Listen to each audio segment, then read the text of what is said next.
America Iran మధ్య రెండో విడత చర్చలపై సందిగ్ధం కంటిన్యూ అవుతోంది. పాకిస్తాన్ రాజధాని ఇస్లామాబాద్ వేదికగా చర్చలు జరుగుతాయా లేదా అనే దానిపై క్లారిటీ రావడం లేదు. చర్చలకు అమెరికా ముందుకొస్తుంటే ఇరాన్ మాత్రం నో చెబుతోంది. దీంతో ఇక్కడే పీట ముడిపడింది. మరోవైపు అమెరికా ఇరాన్ మధ్య కాల్పుల విరమణ గడువు రేపటితో ముగియనుంది. కాల్పుల విరమణ గడువును పొడిగించే అవకాశాలు లేవంటున్నారు ట్రంప్. తమతో శాంతి ఒప్పందం కుదరకుంటే ఇరాన్పై బాంబుల వర్షం కురిపిస్తామని పదే పదే వార్నింగ్ ఇస్తున్నారు ప్రెసిడెంట్ ట్రంప్. అమెరికాతో రెండో రౌండ్ చర్చల్లో పాల్గొనమని చెప్పారు ఇరాన్ విదేశాంగ శాఖ అధికార ప్రతినిధి ఇస్మాయిల్ బాఘీ. ప్రస్తుతానికి తమకు ఎలాంటి ప్రణాళికలు లేవన్నారు. చర్చలపై సందిగ్ధత ఏర్పడిన వేళ ఇరాన్ పార్లమెంట్ స్పీకర్ మహ్మద్ ఘాలిబఫ్ కీలక వ్యాఖ్యలు చేశారు. ట్రంప్ తమను బెదిరిస్తున్నారని, వారితో చర్చలకు ఒప్పుకునే ప్రసక్తే లేదన్నారు. అమెరికా కాల్పుల విరమణ ఒప్పందం ఉల్లంఘిస్తోందని ఆరోపించారు ఘాలిబఫ్. తమ నౌకల రాకపోకలపై అమెరికా దిగ్బంధనం విధిస్తోందని, దౌత్య సంబంధాలను ట్రంప్ పూర్తిగా దెబ్బతీశారని ఆరోపించారు.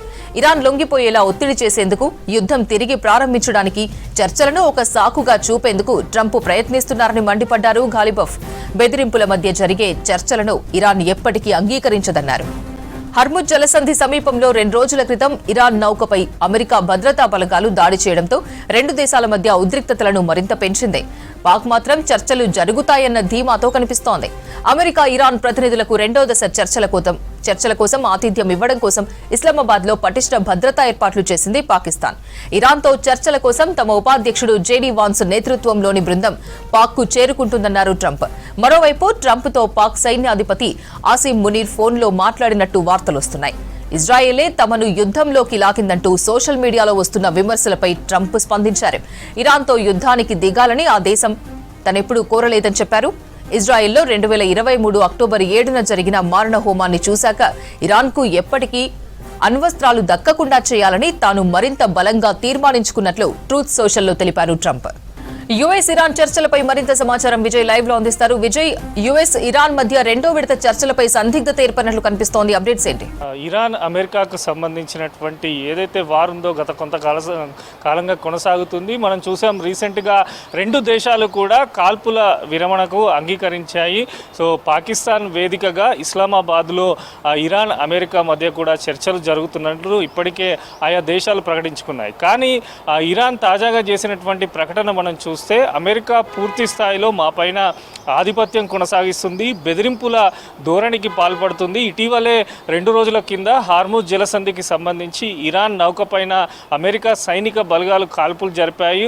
ఒక పక్క చర్చలు అంటూనే తమ దేశం పైన ఇటు ఒత్తిడి తెస్తున్నారు, బెదిరింపులకు పాల్పడుతున్నారు. ఇట్లాంటి తరుణంలో చర్చించబోమని చెప్పి ఇరాన్కు సంబంధించినటువంటి అక్కడ ఉండేటువంటి పార్లమెంటరీ స్పీకర్ చెప్తున్నటువంటి పరిస్థితి మనకు కనిపిస్తున్నది. ఇక ట్రంప్ మనం చూసాం, నిన్న ఆయన ట్రంప్కు సంబంధించి పలు కీలక ప్రకటనలు కూడా ట్రంప్ చేశారు. అమెరికాకు సంబంధించి వైస్ ప్రెసిడెంట్ జేడీ వాన్స్ ఇస్లామాబాద్లో జరిగే చర్చలో పాల్గొంటున్నట్టు కూడా ట్రంప్ చెప్పడం జరిగింది. ఒక పక్క చర్చలు అంటూనే మరోపక్క ఇరాన్కు సంబంధించి అక్కడ పూర్తి స్థాయిలో ఆధిపత్యం కొనసాగిస్తున్నారనేది ఇరాన్ యొక్క వాదన.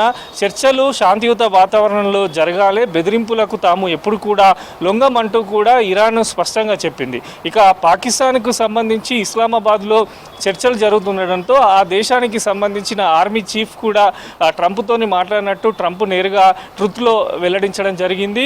ఈ రెండు దేశాలకు సంబంధించి కాల్పుల విరమణ గడువు కూడా రేపటితోని ముగియనుంది. ఇటు కాల్పుల విరమణ గడువు ఎట్టి పరిస్థితుల్లో పొడిగించబోమని చెప్పి కూడా ట్రంప్ తేల్చి చెప్పారు. మరోపక్క రెండు దేశాలు ఏవైతే ఉన్నాయో దౌత్యపరమైనటువంటి విధానాల్లో చర్చలు జరగాలని చెప్పి కూడా ఇటు పలు దేశాలు కూడా కోరుకుంటున్నాయి. హార్ముజ్ జలసంధిని మొదటగా ఇరాన్ ఓపెన్ చేస్తున్నామని ప్రకటించింది. ఆ తర్వాత అమెరికా వ్యవహరిస్తున్న తీరుకు నిరసనగా మరొకసారి జలసంధిని మూసివేస్తున్నట్టు కూడా ఇరాన్ చెప్పింది.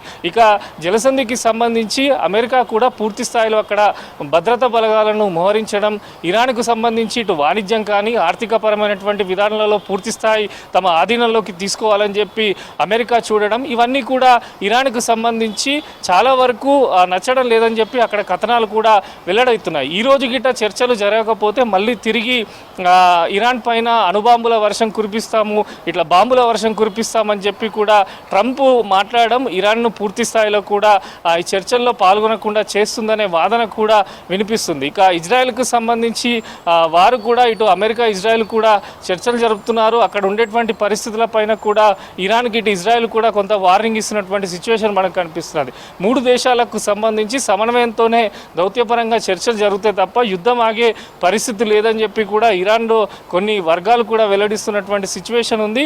ఓవరాల్గా ఈ రోజైతే చర్చలు జరగాల్సి ఉంది. మరి దీనికి ఇరాన్కు సంబంధించి అక్కడ పార్లమెంటరీ స్పీకర్ హాజరవుతారని చెప్తున్నప్పటికీ, అమెరికా కూడా జేడీ వ్యాన్స్ హాజరవుతున్నారని చెప్తున్నప్పటికీ ఏ రకంగా చర్చలు జరుగుతాయి? ఇటు ఇద్దరు మొదటగా మనం చూసాం, గతంలో ఇదే ఇస్లామాబాద్ వేదికగా అమెరికా ఇరాన్ మధ్య చర్చలు జరిగాయి. ఆ చర్చలు పూర్తి స్థాయిలో విఫలమయ్యాయి. మరి తిరిగి ఈరోజు చర్చలు జరుగుతున్నాయి కనుక ఇవి సానుకూలంగా ఉంటాయా, ప్రతికూలంగా ఉంటాయా? ఇప్పటికే దాదాపు అమెరికా, ఇరాన్, ఇజ్రాయెల్కి సంబంధించి 60 రోజులు 55 రోజుల పైన కూడా వార్ కొనసాగింది.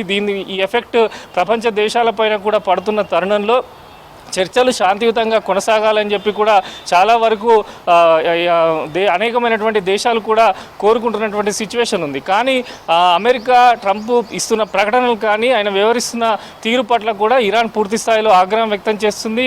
ఒక పక్క శాంతి చర్చలు అంటూనే మరోపక్క హర్ముజ్ జలసంధిలో ఇరాన్ నౌకపైన అమెరికా బలగాలు కాల్పులు జరపడం, అక్కడ వారు ఉన్నటువంటి ఆర్థికపరమైనటువంటి విధానాలు, అదేవిధంగా ఇరాన్కు మెయిన్గా ఉన్నటువంటి క్రూడ్ ఆయిల్ విషయంలో కూడా అమెరికా వ్యవహరిస్తున్నటువంటి తీరు పైన ఇరాన్ పూర్తి స్థాయిలో ఆగ్రహం వ్యక్తం చేస్తున్నది. అయితే పాకిస్తాన్కు సంబంధించి అక్కడ ఉండేటువంటి ఆర్మీ చీఫ్ కానీ అధికారులు ఈ చర్చలలో మధ్యవర్తం వహిస్తున్నామని కూడా వారు చెప్తున్నారు. ఇస్లామాబాద్లో పూర్తి స్థాయిలో భారీగా బందోబస్తును ఏర్పాటు చేశాము. 2 దేశాలకు సంబంధించిన దౌత్యవేత్తలు ఈ చర్చల్లో పాల్గొంటారు. ఎక్కడ కూడా ఇబ్బందులు లేకుండా శాంతియుతంగా చర్చలు నిర్వహిస్తామని చెప్పి మరోపక్క పాక్ చెప్తున్నటువంటి సిచ్యువేషన్ మనకు కనిపిస్తున్నది. ఓవరాల్గా 2 దేశాలు శాంతియుతంగా పాటిస్తున్నామని చెప్పటికీ వరుసగా ప్రకటనలు, అమెరికా చేస్తున్నటువంటి ప్రకటన కానీ ఇటు ఇరాన్ ధీటుగా దానికి ప్రకటన చేయడం మరొకసారి ఉద్రిక్తత తలెత్తే అవకాశం ఉన్నట్టు కూడా తెలుస్తుంది. ఇప్పటికే ఫస్ట్ ఫేజ్కి సంబంధించి మొదటి దశకు సంబంధించిన చర్చలు ఫెయిల్ అవడంతో ఈరోజు చర్చలు ఎట్లా జరుగుతాయి? ఎందుకంటే కాల్పుల విరమణకు సంబంధించి రేపే 2 దేశాల మధ్య ఒప్పందం ఉంది. ఒకవేళ చర్చలు విఫలమైతే మాత్రం మళ్ళీ తిరిగి 2 దేశాలు యుద్ధబాట పట్టే అవకాశం ఉండడంతో చాలా వరకు ఈ చర్చలపైన ఆసక్తి నెలకొంది. సో సాయంత్రం వరకు ఇస్లామాబాద్కు సంబంధించి అక్కడ చర్చలు ఏ రకంగా జరిగాయి, అసలు జరుగుతున్నాయా లేదా అనే దానిపైన కూడా పూర్తి స్థాయి క్లారిటీ వచ్చే అవకాశం ఉన్నట్టు ఇటు ఇంటర్నేషనల్ మీడియా కానీ, ఇటు అమెరికాకు సంబంధించిన ట్రూత్ కానీ, అదేవిధంగా ఇరాన్కి సంబంధించిన అక్కడ ఉండేటువంటి అధికారులు కానీ ప్రకటన చేసే అవకాశం ఉన్నట్టు పూర్తి స్థాయిలో ప్రపంచ దేశాల్లోనైతే ఒక చర్చ జరుగుతుంది. అపర్ణ.